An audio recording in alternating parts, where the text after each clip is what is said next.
समाजपति को उनके ऑफिस के लिए खुम्बुलुंग सिर्फ गवर्नमेंट के लिए नहीं है, खुम्बुलुंग सबका है। तो मैंने 22 कम्युनिटीज को यहाँ में जमीन दिया है उनके ऑफिस बनाने के लिए, और मैंने इनको बहुत क्लियरली कहा है कि आज जमीन दिया है और यहाँ में कस्टमरी कोर्ट भी बनाने का हमने किया है। कस्टमरी बिल तो हमने पास कर दिया था, अब गवर्नर को भी भेज दिया है। और अगर तिपरा मोथा या हम लोगों का तिपरासा का बुकुंग बारा का गवर्नमेंट आया है तो हर 22 का 22 समाजपति को 50 लाख में 22 दे रहा और भी 50 लाख रुपया हम लोग देंगे ऑफिस बनाने के लिए, मंथली स्टाइपेंड देंगे।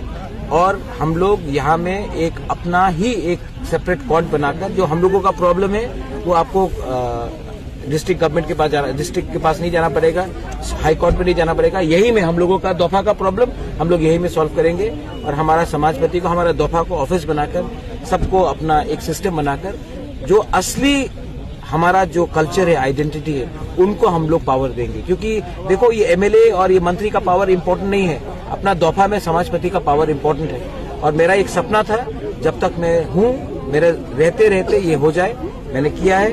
और अगले 3 महीने के अंदर हम लोग ये सब कानून बनाकर सबको दे देंगे। क्योंकि आज मैं हूँ, कल मैं नहीं रहूंगा, मैं जानता नहीं हूँ, लेकिन जब तक मैं हूँ, जितना मैं दे सकता हूँ मैं देना चाहता हूँ। Thank you.